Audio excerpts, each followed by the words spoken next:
करण्याचा उद्देश होता. काल जी भाजपच्या वतीने पत्रकार परिषद घेण्यात आली त्यामध्ये ज्या गोष्टी खोट्या सांगितल्या गेल्या त्याच्या बाबतीत जी वस्तुस्थिती आहे, 140 कोटीची शहरातली जी 59 रस्त्याची कामं होती त्या कामाच्या बाबतीची वस्तुस्थिती आपल्या सगळ्यांना शहरवासियांना कळावी ह्या उद्देशानं आजची पत्रकार परिषद आयोजित करण्यात आलेली आहे. याबाबत सगळ्यात पहिल्यांदा सगळ्यांनाच माहित आहे की ह्याची प्रशासकीय मान्यता 23 फेब्रुवारी 2024 ला झाली होती या 140 कोटीच्या रस्त्याची. आणि त्याचं जो प्रशासकीय मान्यतेचा आदेश होता त्या स्पष्ट सांगितलं होतं की 3 महिन्यात निविदा प्रक्रिया पूर्ण करून ह्या कामांना कार्यक्रम आदेश देणे बंधनकारक आहे आणि कामं चालू झाली पाहिजेत 18 महिन्यात. या 18 महिने आता जी काल सांगितलं की 18 महिन्यात पुढच्या पूर्ण होतील, तर ह्या 18 महिन्याची कामं पूर्ण होऊन आपल्या शहरातील नागरिकांना खड्डेमुक्त रस्ते मिळाले असते, पण ते पुढचे 18 महिने सांगतायत. मग त्यानुसार त्यावेळेस नगरपालिकेच्या प्रशासनानं 8 मार्च 2024 ला ही निविदा प्रसिद्ध केली. त्याची मुदत होती 28 मार्च 2024 आणि ती निविदा उघडणं अपेक्षित होतं 29 मार्च 2024 ला. पण 29 मार्च 2024 ते 24 जानेवारी 2025 ह्या मधल्या 7 महिन्याच्या काळात याबाबत कुठलीही गोष्ट प्रशासनाकडनं झाली नाही. का झाली नाही तर ह्याच्या मागचं कारणही तुम्हाला सगळ्यांना माहित असणं आवश्यक आहे. ह्यामध्ये निविदा आल्या होत्या 4, ह्यांच्या लाडक्या कॉन्ट्रॅक्टरनं भरली होत्या 3 आणि एक बाहेरचा संभाजीनगरचा कंत्राटदार होता त्याची 1 होती.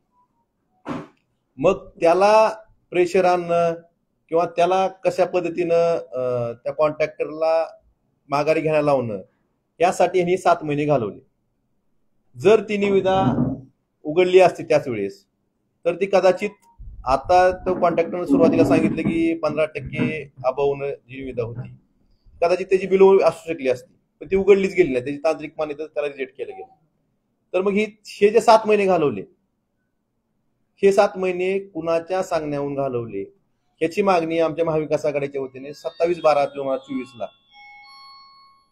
महाविकास आघाडीच्या वतीने जिल्हाधिकाऱ्याला एक निवेदन देण्यात आलं होतं आणि त्यात त्यांनी मागणी केली होती की त्यात तत्कालीन ज्या सीओ होत्या नगरपालिकेच्या त्यांची नार्को टेस्ट करा.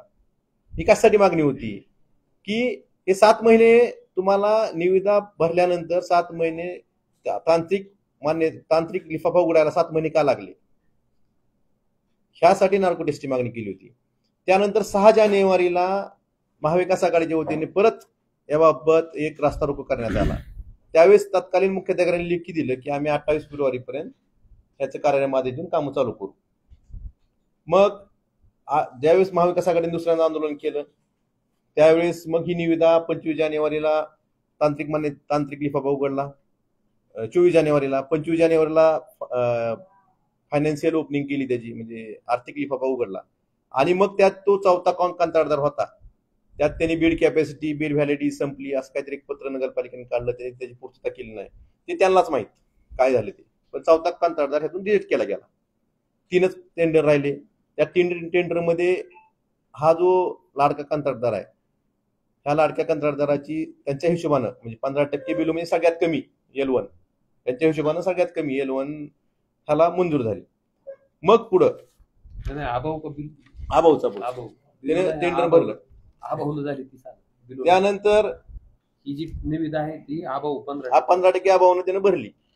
नंतर 28/4 ला परत जिल्हाधिकारी कार्यालयासमोर महाविकास आघाडीच्या वतीने उपोषण करण्यात आलं. महाविकास आघाडीच्या 3 पक्षाचे म्हणजे पदाधिकारी उपोषणाला बसले. त्यावेळेस 30 तारखेला पालकमंत्र्यांनी स्वतः येऊन ते उपोषण सोडवलं आणि त्यात पालकमंत्र्यांनी आश्वासन दिलं की या बाबतीत लवकरात लवकर. आणि उपोषण कशासाठी होतं हे, जर आता जी शहरातली कामं आहेत की 30% बिल होणं बरीच शहरातली कामं चालू आहेत, मग 15% अभावनं हे जे टेंडर आहे ह्यापेक्षा अंदाजपत्रकदारांनाच हे काम करण्यात यावं आणि लवकरात लवकर काम करण्यात यावं हे आश्वासन पालकमंत्र्यांनी त्यावेळेस उपोषणकर्त्यांना महाविकास आघाडीच्या नेते मंडळींना दिलं आणि त्यानंतर हे उपोषण सोडण्यात आलं. मग त्यानंतर परत काय झालं, 23 मेला एक राज्यस्तरीय प्रकल्प मान्यता समितीची बैठक झाली. त्या समितीचे अध्यक्ष होते डॉक्टर KH गोविंदराज, प्रधान सचिव न विधू समिती अध्यक्ष. त्यांनी काय सांगितलं 23 मेच्या ह्याच्यात की त्यांनी जे मुद्दे काढले त्यात त्यांनी शेवटचं म्हणजे हे वाचून दाखवतो तुम्हाला फक्त, की उपरोक्त सर्व बाबी विचारात घेता सदर बाबीची पूर्तता करून सदर प्रकल्पाची विहित मार्गाने फेरनिविदेची राबविण्याची समितीने शिफारस केली. फेरनिविदा राबवून कुणी सांगितलं? गोविंदराजने सांगितलं. मग नंतर प्रधान सचिव नगरविकास 2 त्याच प्रधान सचिवांनी ही किती तारखेला घेतली? ही बैठक होती 23 मे 2025. त्याच प्रधान सचिवाच्या अध्यक्षतेखाली परत 18 सप्टेंबर 2025 ला एक बैठक झाली. किती दिवसांत? त्यात त्यांनी परत काय सांगितलं? त्याच प्रधान सचिवांनी सांगितले की तांत्रिक बाबीची पूर्तता करून उपरोक्त शिफारशीच्या पूर्ततेसह मुख्याधिकारी धाराशिव नगर परिषद यांनी आदेश निर्गमित करण्यात यावा अशी समिती शिफारस करते. एकच समिती, एकच अध्यक्ष, 2 वेगवेगळी शिफारशी का? पहिल्यांदा फेरनिविदा काढा म्हणून आणि परत वर्क ऑर्डर द्या म्हणून.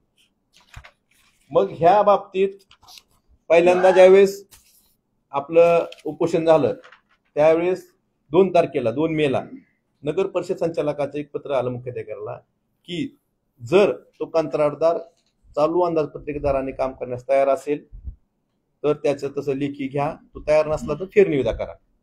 मग त्या पद्धतीनं मुख्याधिकाऱ्यांनी त्या कंत्राटदाराला पत्र काढलं, कंत्राटदारांना लिहून दिलंही. आम्ही त्या चालू निविदेप्रमाणेच चालू दराप्रमाणे आम्ही काम करायला तयार आहे.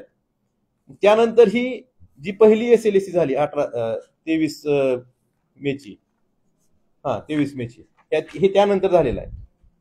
2 मेला पत्र आलं, 1-2 दिवसात त्यांनी लिहून दिलं.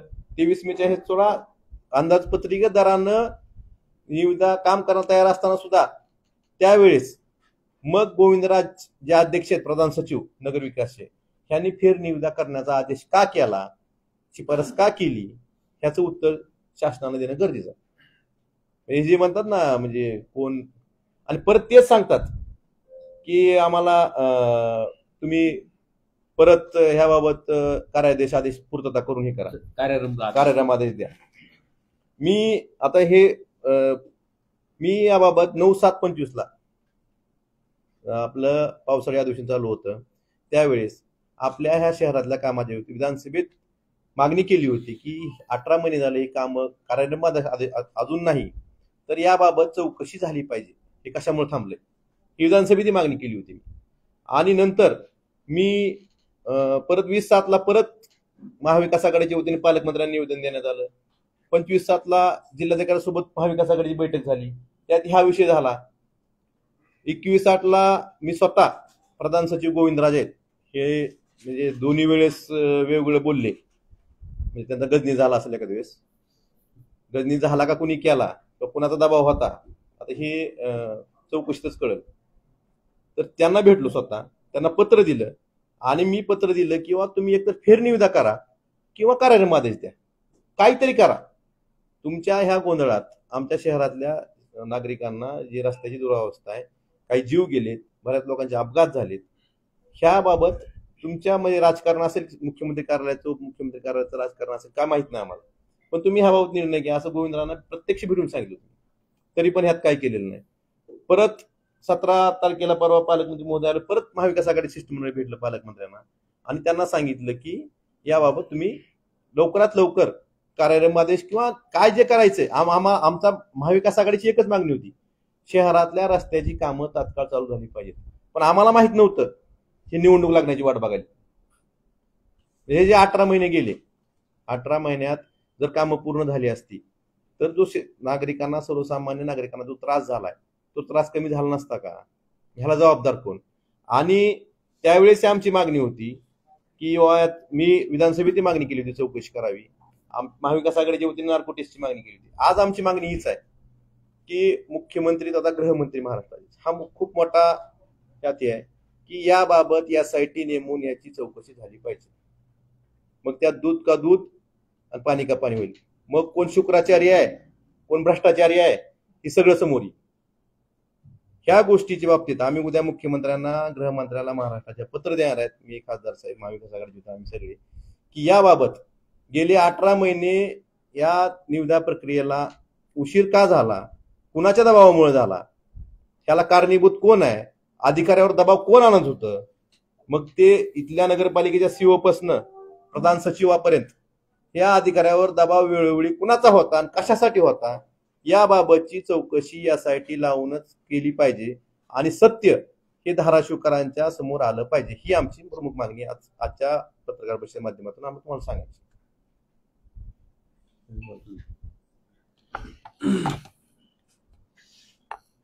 निविदा प्रक्रियेच्या बाबतीत तर वस्तुस्थिती सन्माननीय आमदार कैलास पाटलांनी तुमच्या सगळ्यांच्या समोर विषद केली. आणि 18-19 महिन्याचा जो कालावधी कशामुळे गेला, कारण जे टेंडर वर्क ऑर्डर त्या ठिकाणी 3 महिन्याच्या आत पूर्ण करा अशा पद्धतीची ऑर्डर असताना सदरचं टेंडर फ्लॅश केल्याच्या नंतर उघडण्यासाठी 9 महिन्याचा कालावधी का लागला? का मनासारखा कंत्राटदार, मनासारखा माणूस तिथं सिलेक्ट होत नव्हता, ही त्याच्या पाठीमागची अडचण होती. मला वाटते ह्या गोष्टी. आणि त्याचबरोबर ज्यावेळेस हे टेंडर 15% अभावनं दिलं गेलं होतं, कारण बाकीच्या नगरपालिकेची जी कामं आहेत ती 30% बिलोनं आता सध्या नगरपालिकेच्या कार्यक्षेत्रात सुरू आहे. असं असताना 140 कोटी रुपयाचं काम त्या ठिकाणी 15% अभावच्या दरानं देण्याच्या बाबतीत कुणी घाट घातला होता, कशामुळे केलं होतं? आणि त्याच्यासाठीच हा 8-9 महिन्याचा जो कालावधी आहे तो त्यासाठीच घेतला गेला होता का? ह्या सगळ्या बाबीचा खुलासा व्हावा ही आमची अपेक्षा आहे. आणि ह्याच्यानंतर सुद्धा काल ज्यांनी हे थांबवलं होतं काम, आज त्यांना निर्लज्जपणे बिनलाजासारखं लाज कशी वाटत नसेल, किंवा आपल्या नाकर्तेपणामुळं, आपल्या भ्रष्टाचारी वृत्तीमुळं ही काम 18 महिने 19 महिने थांबलंय. आणि ह्याच्या बाबतीत समोरचे पत्रकार विचारतायत किंवा हे का थांबला 18 महिने, ह्याच्या बाबतीत एक शब्द बोलले नाही, एक शब्द बोलले नाही. आणि पुन्हा ते म्हणले की विरोधकाची लायकी काय माहिती. आता मला सांगा, फक्त लायकी पैशावर तर टिकाव? लायकी ठरवायचं माध्यम पैसे आहेत का? लायकी ठरवायचं माध्यम पैसे नाही, लायकी ठरवायचं माध्यम त्या माणसाची वागणूक असते, त्या माणसाचा स्वभाव असतो, त्या माणसाचं कर्तृत्व असतं. आज त्यांना फक्त आम्हाला एवढं सांगायचंय की तुमची लायकी ही जनतेनं ठरवलेली आहे आणि जनतेनं तुमची लायकी 1-1.5 वर्षापूर्वी दाखवलेली आहे. आणि दुसरं, लायकी मोजायची जी पात्रता असते ना, ती जनतेचे भ्रष्टाचार करून त्यांना ट्रस्ट हाणून कमवलेल्या पैशावर आणि त्या पैशाच्या माझावर लायकीबद्दल बोलायचं नसतंय. मला त्यांना एवढंच सांगायचंय की त्यांच्यात आणि आमच्यात मूळ फरक हा आहे की ज्या शरद पवारांनी त्यांना 40-42 वर्ष अखंड ह्या जिल्ह्याचं मंत्री म्हणून कायम मंत्रिमंडळात ठेवलं, त्या शरद पवारांची सत्ता गेल्याच्या नंतर एका रात्रीत हे कमळाबाईकडे प्रवेश करते झाले. निष्ठा सोडून, शरद पवारांनी केलेले उपकार सोडून.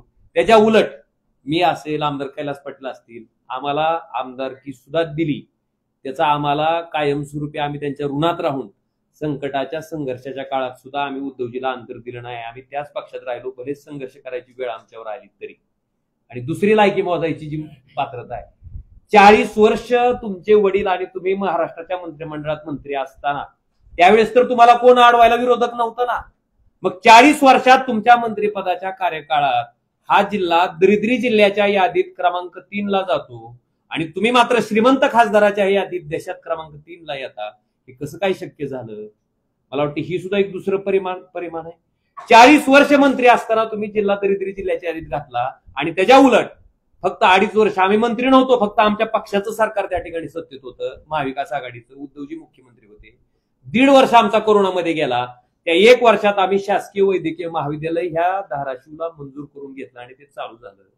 त्याचबरोबर ह्या धाराशिवचा सगळ्यात महत्वाचा कृष्णा मराठवाडा सिंचन प्रकल्पाचा प्राधान्यक्रम, जे आज रामदारा तलाव तुम्हाला दिसतोय, 10 वर्ष झालं बांधून त्या तलावाला, त्याच्यामध्ये धाटणी बॅरेज पासून रामदारा तलावापर्यंत जे काम प्राधान्यक्रमात नव्हते ते काम प्राधान्यक्रमात घ्यायचं काम सुद्धा फक्त 2.5 वर्षाच्या सत्ताच्या काळात मंत्री नसताना मी आणि आमदार कैलास पाटलांनी त्या ठिकाणी तो GR काढून ती कामं प्राधान्यक्रमात घेतली. ज्याच्यामुळे आज काही दिसतंय ना ते की आमची 2 कामं आहेत फक्त 1 वर्षात सत्तेतल्या मंत्री नसतानाची. आणि त्यांच्यात 40 वर्षाचा कार्यकाळ तुम्हाला माहिती आहे, दरिद्री जिल्ह्याच्या यादीत धाराशिव नंबर 3 ला. आणि अजून तिसरी एक पात्रता असती लायकी ठरवायची. आज ती जी सांगते ना लायकी, पद्मसिंह पाटलाच्या घराण्यानं ह्या जिल्ह्याला फक्त लुटायचं आणि लुटायचंच काम केलंय, ती सोडून दुसरं कुठलंही काम केलेलं नाही.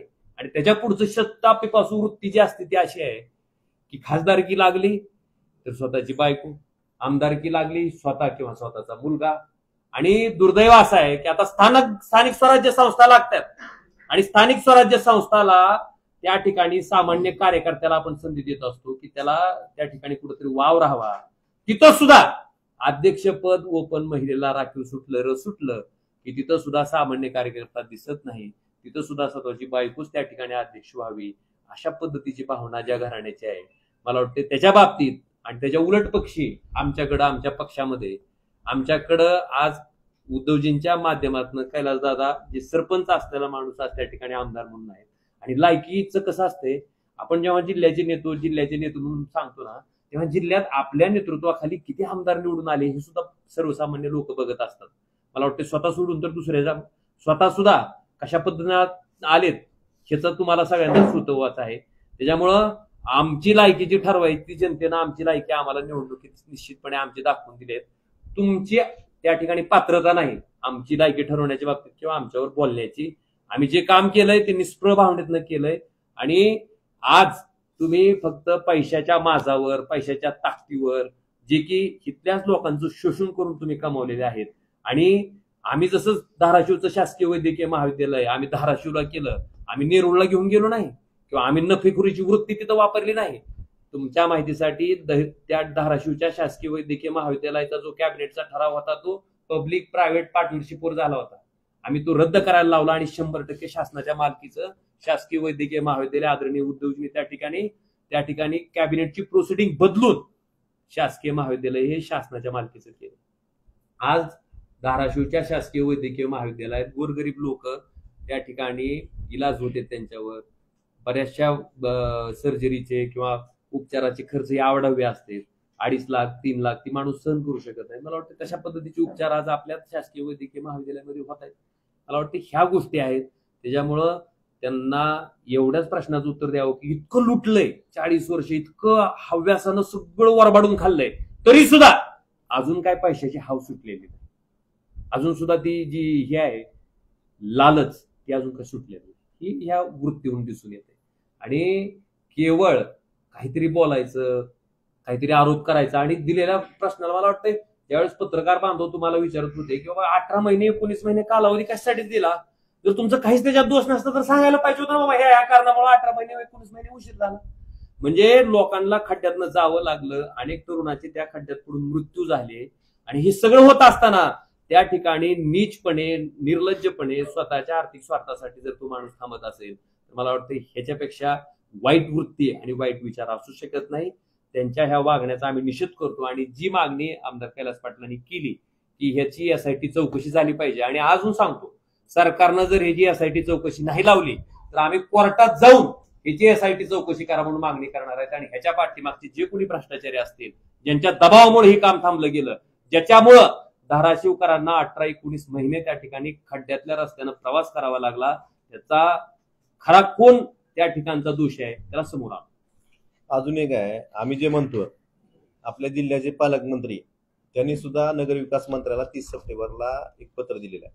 त्यात त्यांनी स्पष्ट म्हणलं की धाराशिव नगर परिषद सुवर्ण जयंती नवरत्न अभियानच्या 59 कामाच्या 18 सप्टेंबर 25च्या कामाच्या बैठकीची इतिवृत्तात स्थगिती देण्याबाबत आणि त्याला उपमुख्यमंत्री तथा नगरविकास मंत्र्यांनी त्यात प्रधान सचिवांना सांगितलं की अप्रमाणित तात्काळ कारवाई करावी. मग पालकमंत्र्यांनी का तक्रार केली याची? त्यांचं म्हणणं काय की 18 सप्टेंबरच्या बैठकीत जे झालं, 23 मेच्या बैठकीत जे त्रुटी काढल्या होत्या त्या त्रुटीची पूर्तता न करता, कारण त्यांनी सांगितलं की त्यांच्या पत्रात आहे रस्ता निविदेची बीड कॅपॅसिटी बीड व्हॅलिडिटी तपासून कार्यान्वित आदेश देण्यात यावं असं कळून आले आहे. परंतु सदर रस्ते विकास निविदेची बीड व्हॅलिडिटी ही 6 महिन्या इतकीच होती. हे कोण म्हणतंय? पालकमंत्री म्हणतंय. तर पालकमंत्र्यांनी नगरविकास मंत्र्यांना लेखी पत्र देऊन याबाबत सुद्धा म्हणजे सांगितले की ही जी 18 सप्टेंबरची दुसरी जी बैठक झाली, म्हणजे पहिल्यांदा वेगळं बोलतात गोविंदराज, नंतर वेगळं बोलतात. आमचं म्हणणं एवढंच आहे की तुम्ही ह्या गोष्टी म्हणजे का झाल्या, उशीर का होतोय आणि ह्याच्यावर दबाव कोणाचा आहे, म्हणजे नगरपालिकेच्या सीओ पासून प्रधान सचिव नगरविकास पर्यंत कोणाचा दबाव आहे, त्यात कोण कोण भ्रष्टाचाराने बरबटलेला आहे, ह्याची चौकशी ज्यावेळेस यासाठी होईल त्यावेळेस सगळं समोर येईल. त्यात सगळ्यांची चौकशी झाली पाहिजे. आणि अजून एक काल प्रेस नोटमध्ये मी म्हटलं की 60 कोटी रुपये वाचले. काय सांगितले की ही कामं आता चालू दराप्रमाणे होणार नाहीत, 23-24च्या दराप्रमाणे होणार. बरोबर आहे. मला त्यांना सांगायचंय की सध्या महाराष्ट्रात जो DSR आहे, दरसूची आहे, ही 22-23चीच लागू आहे. तुमची वैयक्तिक कुठल्या कंत्राटदाराची दरसूची लागू नाही. तुम्ही कुणालाही विचारा. आता जो DSR सध्या लागू आहे सगळ्या डिपार्टमेंटला हा 22-23चाच आहे. त्यामुळे हे 23-24च्या दराप्रमाणे कंत्राटदार काम करणार. म्हणून कंत्राटदाराची पाठ थोपटायचं किंवा कंत्राटदाराचं कौतुक करायचं हे जर कोण करत असेल तर मग ह्यात त्यांना अभ्यासात सल्ला सगळ्याला देतात दुसऱ्याला. ते आता सध्या दरसूची कुठली लागू आहे, 22-23 चालू आहे. आणि तुम्ही काय सांगता की 23-24 प्रमाणेच काम होणार आणि यात 60 कोटी रुपये शहरवासियांचे वाचणार. चालू दराप्रमाणे केले असं 60 कोटी रुपये जास्त लागले असते. मला काय विचारायचंय, जर चालू दर परत फेरनिविदा झाली असती तर बिलो आलं नसतं का? आज शहरातली कामं 30% बिलो आहेत ना, 30% बिलो आले नसते का? कशाहून तुम्हाला अधिक म्हणजे अधिकच्या दरानं मंजूर करायचं नाही, मुख्यमंत्र्याचा निर्णय आहे, तुम्हीच सांगता. अधिक दरांचा विषयच नव्हता. आणि अजून त्यात दुसरं, केंद्र सरकारनं जीएसटीच्या दरामध्ये काही कपात केलेली आहे. सिमेंटचे दर असतील 28% जीएसटी 18%वर आणलेली आहे. ह्यात उलट म्हणजे अजून त्याचं शासन निर्णय आलेला नाही, उलट त्या कामाच्या ह्याच्यात वाढ होऊ शकते कामात जीएसटी कमी केल्यामुळं. जीएसटी कमी केला हे तर मान्य आहे, हेच त्याचं काय ते सप्ताह साजरा करते. मग ह्या त्या पैशात काम जास्त होईल का कमी होईल? त्यामुळं उगच काहीतरी न बोलता आपण आपल्या शहरवासियांना भ्रष्टाचारासाठी 18 महिने खड्ड्याच्या गर्तेत लोटलेला आहे. आणि ते जर परत कोणी श्रेय घ्यायचा प्रयत्न करत असेल तर याच्या एवढं दुर्दैवी कोणीच नाही असं मला वाटतंय. आणि याची SIT चौकशी झालीच पाहिजे. आणि ह्याचं दूध का दूध, दूध पाणी का पाणी झालं पाहिजे. आमची तयारी आहे, तुम्ही तयारी ठेवा. जर तुम्ही दोषी नाही तर तुम्ही तयारी ठेवा SITची. आमची तयारी आहे. त्यांनी काल म्हणले की तारीख वार ठरवा म्हणावं, तारीख वार ठरवा. आपल्या शिवाजी चौकाच्या पुढे नाही तर आई तुळजाभवानीच्या मंदिराच्या पुढे ठेवा म्हणावं, म्हणजे देव तरी बुद्धी देईल.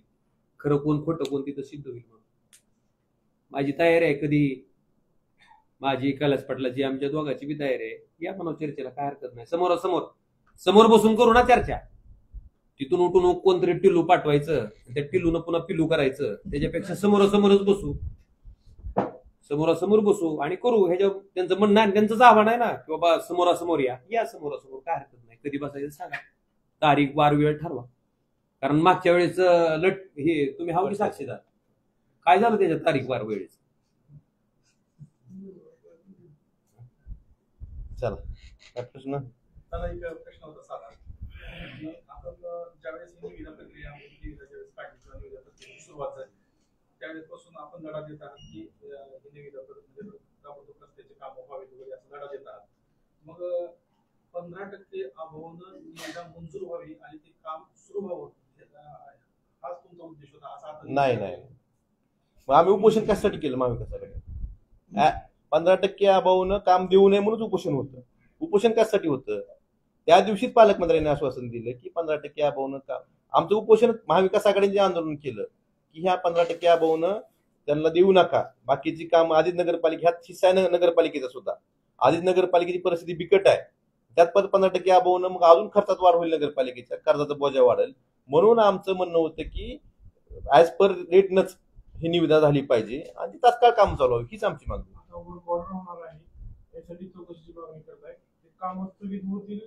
नाही एक काम चालू झाली पाहिजेत. शहरवासियांना खड्ड्यातून मुक्तता मिळाली पाहिजे. पण ह्या ज्या 18 महिन्यात जे झालंय, 18 महिने का गेले? 18 महिने का गेले? कुणाचा दबाव होता? कुणी काय केलं? विलंब का लागला? ह्याची चौकशी झाली पाहिजे ना. आणि 18 महिने ज्या लोकांमुळं ह्याला उशीर झाला, त्यात जे जीव गेले, त्यात जे अपघात झालेत, त्याला जबाबदार कोणतं ठरवलं पाहिजे ना जबाबदारी. त्यात चौकशी तर आम्ही आलो तर आम्ही दोषी ठरतात. ही चौकशी झाली पाहिजे ना. आम्ही SITची मागणी करतो आणि म्हणूनच आम्ही कोर्टात सुद्धा मार्ग ठेवलाय. म्हणून ह्याने जर नाही केली तर आम्ही स्वतःहून कोर्टात जाणार आहे आणि कोर्टाकडनं मागणी करणार आहे. आणि एक सगळ्यात महत्वाचा यातला गंभीर विषय, नगर विकासाचा प्रमुख सचिव नगर विकास विभाग 2, त्याच विभागाचा सचिव पहिल्यांदा बैठक घेतो आणि त्या बैठकीत सांगतो की फेरनिविदा प्रक्रिया राबवा, आणि तोच सचिव परत दुसऱ्यांदा बैठक घेतो आणि त्यावेळेस सांगतो की तुम्ही कार्यारंभ आदेश द्या. नेमकं काय झालं होतं, कशामुळं? म्हणजे सचिव नावाचा प्राणी तर का वेडा नसतो की, कशामुळे बदल झाला त्यांच्या मनात, काय परिवर्तन झालं? बरं, फेरनिविदा काढा म्हणून सांगणारा सचिव सांगतो की तुम्ही कार्यारंभित आदेश द्या. का? पण नगरपालिकेवर तुमची सत्ता असताना तुम्ही हे ड्रेनेजची योजना आणली आणि ते ओढ शहरातल्या नागरिकांचं नुकसान झालं असं तुमचं मत आहे. कुणाचं? ड्रेनेजची योजना आणली म्हणून शहरामध्ये रस्ते खराब झाले म्हणून तुम्ही 18 महिने होऊ दिले नाही का? नाही, मग जहारीतला कोण शुक्राचार्य तिथं सांग की. शुक्राचार्य भ्रष्टाचार्य कोण आहे? समजा ड्रेनेजमुळे रस्ता खराब झाला म्हणून हे मंजूर असलेले रस्ते होऊ द्यायचे नाहीत आणि नागरिकांना त्रास होऊ द्यायचा, आणि परत आमच्यावर शब्द द्यायला मोकळे की ह्यांनी ड्रेनेजमुळे रस्ते खराब झाले. ह्यातून कळते ना कोणाचा उद्देश काय होता ते. राजकारणासाठी सर्वसामान्य नागरिकाला त्रास द्यायचा जो उद्देश होता हे त्यांच्या स्वतःच्याच वाक्यातून किंवा स्वतःच्या बोलण्यातून सिद्ध झालंय. लाडका कंत्राटदार शोध घ्या की तुम्ही तेवढी तरी, सगळं आम्हाला विचारतो. तेवढा तर अभ्यास करा की. तुम्हाला लय अभ्यास करायला लागेल, तुम्ही घ्या शोध. सोशल मीडियावरती पोस्ट व्हायरल म्हणजे सत्ताधारी जे आता आहे की आपण 10 वर्षामध्ये 2.5 वर्ष आपली सत्ता होती, त्यावेळेस आपण जिल्ह्यासाठी या 10 वर्षात जे आपण संघर्ष करतात त्यामध्ये जिल्ह्याच्या विकासासाठी आपण काय केलं असं सोशल मीडियावर. तुम्ही बहुतेक उशीर आला होता की तुम्ही आता आलता? हा, सांगितले त्यांनी. कोणाकडे? तुमच्या माहितीसाठी सगळ्यात महत्वाचं की आमच्या 2.5 वर्षाच्या महाविकास आघाडीच्या सत्तेच्या काळात त्याच्यापैकी 1.5 वर्ष आमचं कोरोनामध्ये गेलेलं असताना सुद्धा महामारी होती आणि पूर्ण भारत देश बंद होता, ही तर मान्य आहे की आपल्याला. आणि आम्हाला सत्तेतलं 1च वर्ष मिळालं. त्या 1 वर्षाच्या कार्यकाळामध्ये आम्ही त्या जिल्ह्यासाठी शासकीय वैद्यकीय महाविद्यालय आणलं, त्यांच्यासारखं निरुळला नेऊन नाही थाटलं. आलं का लक्षात? पहिली गोष्ट. दुसरी गोष्ट, कृष्णा मराठवाडा सिंचन प्रकल्पाचा जो प्राधान्यक्रम आहे, आजही तो GR आहे, कारण GR ची कागद काही त्या ठिकाणी जात नाहीत. कुणाच्या काळात ते झालंय मंजूर? जयंत पाटील साहेब जलसंपदा मंत्री होते, त्यांच्या सहीनं त्या ठिकाणी कृष्णा मराठवाडा सिंचन प्रकल्पाचा प्राधान्यक्रम आम्ही बदलून घेतला, जो की तुळजापूरच्या रामदारात साठवण तलावापर्यंत घेतला आणि दुधाळवाडीचा जो साठवण तलाव आहे तिथपर्यंत घेतला. त्याच्यामुळेच ही कामं त्या ठिकाणी झालेली आपल्या सगळ्याला दिसतात. आणि आपल्या माहितीसाठी आम्ही केलेल्या कामावर लोकांनी शिक्कामोर्तब करायचं असते. तिसरं एक सगळ्यात महत्वाचं काम, 2014ला रेल्वेच्या कामाच्या बाबतीत मोदींनी घोषणा केली होती. 14 ते 19 खासदार होता इथं. 14 ते 19 साधी वीट तरी हल्ली का हो? पण 19ला मी खासदार झाल्याच्या नंतर पहिल्यांदा ह्या कामाचा प्रचंड प्रमाणात पाठपुरावा केल्यामुळं त्या कामाचं टेंडरिंग म्हणा, त्या कामाचा आज जी तुम्हाला दिसती चालू अवस्था त्या कामाची, मी काय रोज उठून नारळ फोडत नाही, ती मला सवयही नाही. जे दिसतंय तुम्हाला झालेलं तुळजापूर पासून ते धाराशिवच्या कामाच्या बाबतीत ते समोर आहे ना. आणि कसं आहे, हाताच्या ह्याला आरसा दाखवायची गरज नसते. आम्ही दाखवलेला आहे, आम्ही कर्तृत्वान आहेत का नाहीत आमच्या वर्षाच्या कालावधीत कळाले ना. फक्त 1च वर्ष आम्ही ती बी मंत्री नव्हतो.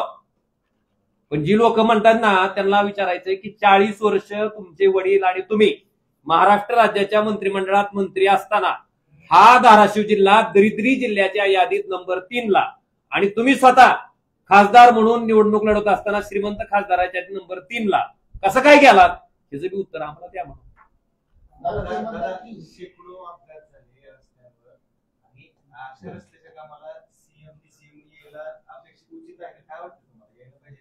CM DCM PM येऊ द्या, पण आमच्या शहरातले रस्ते करा. ते म्हणतात की 60 कोटी वाचले, तुमचे लोक म्हणतात की 22 कोटी वाचले. नाही हे कोण आहे भाऊ? तुम्हाला मगाच सांगितलं 60 कोटी कसे वाचले हे सांगावं. आणि ते जे म्हणतात की चालू अंदाजपत्रकदारांनी जर काम केलं असतं तर त्याची रक्कम वाढली असती. पण मी मगाच सांगितलं, अजून एक रिपीट करतो, अजून येत राहिले कोणी? तुम्ही हळूच येतो मागून पुन्हा नवीन विचारतो. सध्या जो DSR आहे शीतलराव, सध्या जो DSR सध्या सगळ्या शासकीय कामाला वापरला जातो 22-23 आहे. म्हणजे 22-23च्याच DSR प्रमाणे सध्या सगळी कामं शासनाची होतात आणि हे जे अंदाजपत्रक आहे 23-24 मध्ये झालेलं आहे. त्यामुळे DSR मध्ये जर बदल झाला असता तर पैसे वाढले असते. ही तर साधी गोष्ट आहे. DSR वाढला का? DSR नाही वाढलेला. 23-24 ला जो DSR होता तोच आज पण आहे. आज जरी नवीन काम मंजूर झालं तर त्याला दरपत्रक दरसूची ही 22-23 म्हणजे जुनीच आहे. त्यामुळे शासनानं वाढवलेली नाही. त्यामुळे हे विषयच नाही आहेत त्याचा. मग वाढेल कसं सांगा?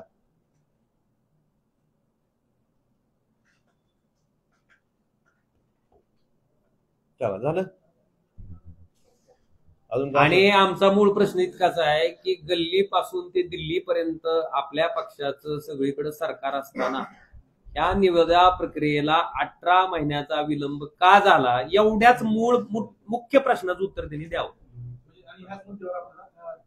आणि समोरासमोर चर्चा करू ह्याच मुद्द्यावर. समोरासमोर आमने सामने तुम्ही द्या, पुन्हा पळून आणि ती शिपुर्डी पाठवायची नाही दुसरी. स्वतः यायचं आणि स्वतः चर्चा करायची. आमची तयारी.